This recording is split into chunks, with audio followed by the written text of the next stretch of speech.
Hello, আসসালামু আলাইকুম viewers, কেমন আছেন সবাই? আশা করি সবাই ভালো আছেন। সবাইকে সানমুন পিজন লফটের নতুন একটি ভিডিওতে স্বাগতম। চলে আসলাম আজকে ছাদে। প্রচুর ঝড় তুফান হইলো, সেই লেভেলের একটা বৃষ্টি হইলো। কি একটা অবস্থা! কবুতর আজকে আর ছাড়তে পারলাম না। বিকেল প্রায় 6টা বাজে।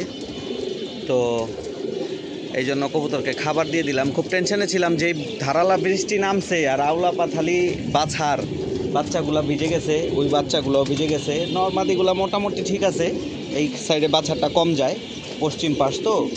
কিন্তু এই পাশটা হচ্ছে আপনার দক্ষিণ পাশ, তো দক্ষিণ পাশের বাতাস ছাড়ছে, উত্তর পাশেও বাতাস ছাড়ছে, দুই পাশেই আওলা পাথালি ঝড় বৃষ্টির বাতাস ছিল। প্রথম অবস্থায় বাচ্চাগুলো ভিজে নাই, কিন্তু যখন এই পাশে বাতাসটা ছাড়লো তখন বাচ্চাগুলো হালকা পাতলা একটু ভিজছে। তো ভিডিওটি করার মূল উদ্দেশ্য হচ্ছে এই বৃষ্টিতে কবুতর পালাটা যে আসলে খুব কষ্টের এবং শখের, এটাই প্রমাণ যে ঝড় বৃষ্টি উপেক্ষা করে দেখেন ছাদ ভরা পানি। পানি কাচার আর সুযোগ পাই নাই। 3বার উঠছি ছাদে। আমার এই ছাদটাতে আসলে আলাদা একটা সিঁড়ি দিয়ে উঠতে হয়, তো লোহার সিঁড়ি দিয়ে। তো 3বার উঠছি ছাদে, 3বার পানি কাচ্ছি, 3বারই বৃষ্টি আর কি জোরে। এর মাঝখানে 2বার বৃষ্টি কমছিল। তো ঝাড়ু দিয়ে আসলে কুলাইতে পারতেছি না ছাদের পানি ফেলার জন্য। তো সেই ক্ষেত্রে চিন্তা করলাম আর এখন আর কাইচা লাভ নাই, কাচতে গেলে আবার সময় অনেক লেট হয়ে যাবে। কবুতরগুলোকে আগে খাবার দিয়ে দিই। আর যেহেতু আজকে প্রচুর বৃষ্টি হয়েছে, সব কবুতরের টুরে ভিজা, মোটামুটি হালকা পাতলা শুকনা আছে।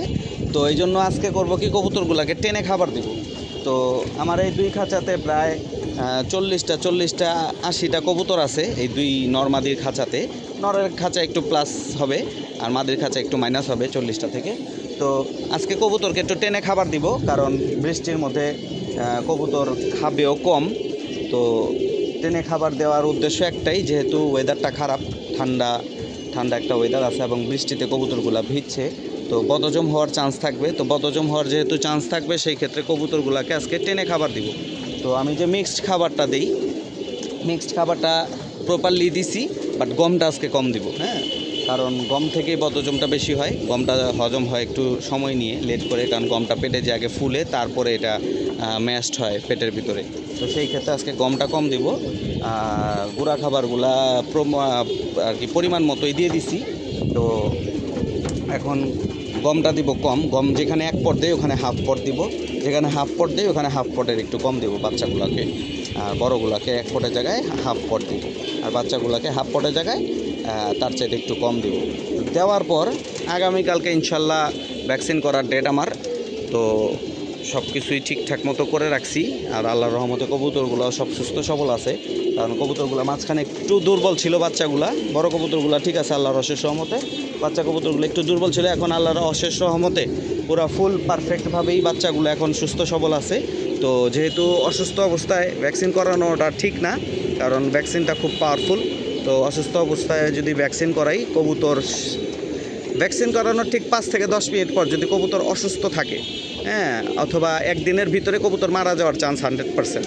হ্যাঁ, আর যদি আল্লাহ পাক স্বয়ং তাকে রক্ষা করে, তো সেই ক্ষেত্রে দেখা যায় কবুতর সুস্থ হয়ে ওঠে ইনশাল্লাহ। তো যেহেতু এখন কবুতরগুলো প্রপার সুস্থ আছে, তো সেই ক্ষেত্রে আমি করব কি, যে আগামীকালকে, আর আজকে ওয়েদারটাও ঠান্ডা, আগামীকালকে কি হয়, রোদ কীভাবে উঠে না ওঠে জানি না।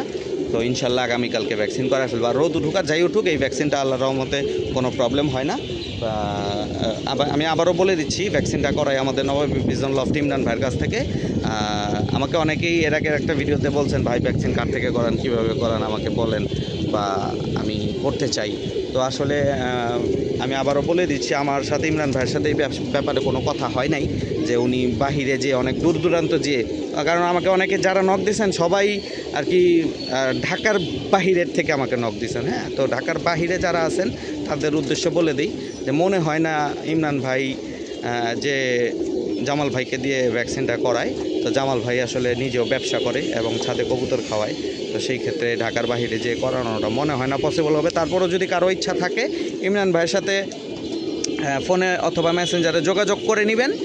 আর যদি সম্ভব হয়, সেই ক্ষেত্রে ইমরান ভাই নিজেই এটা জানিয়ে দিবে আপনাদের। হ্যাঁ, নবাবে ভিজন লফট ইমরান ভাই, আমি আবারও বলে দিচ্ছি ক্লিয়ার করে, আপনারা আবার অন্য কোনো ইমরান ভাই ভাবেন না।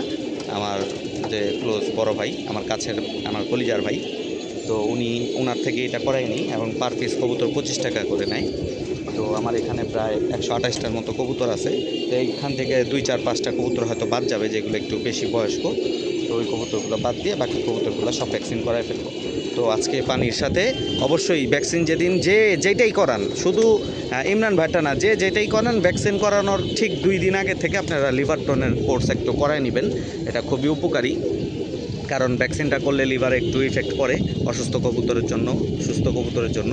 তো সেই ক্ষেত্রে লিভারটনের কোর্স করায় নেবেন। আবার ভ্যাকসিন যেদিন দিবেন ঠিক তা সেদিন ভ্যাকসিনটা সকালে করানোটাই উত্তম। হ্যাঁ, সকালে করানোটাই উত্তম। ভ্যাকসিন করানোর পর সাদা পানির সাথে আপনারা সবাই স্যালাইনটা ইউজ করার চেষ্টা করবেন, এবং ভ্যাকসিন করানোর পরের দিনও সকালবেলা সাদা পানিটা ইউজ করার চেষ্টা করবেন, আর পরের দিন আবার লিভারটনের কোর্সটা করায় নেবেন। তাইলে আপনাদের সবার জন্যই এবং কবুতরের জন্য ভালো হবে। তো আপাতত কবুতরকে খাবার দিয়ে দিছি। তো আজকে খাবার দেওয়ার পর কবুতরকে পানির সাথে লিভারটনটা দিয়ে দিব। তা সবাই দোয়া রাখবেন, আগামীকাল সকালবেলা ভ্যাকসিন করাবো। কবুতরগুলো যাতে সব সুস্থ সবল থাকে, এবং আপনাদের ভালোবাসার কবুতরগুলো যাতে সুস্থ সবল থাকে, এই দুয়াই প্রত্যাশা কামনা করছি আল্লাহ পাকের কাছে। তো সবাই ভালো থাকবেন, সুস্থ থাকবেন, 5 ওয়াক্ত নামাজ পড়বেন। আসসালামু আলাইকুম।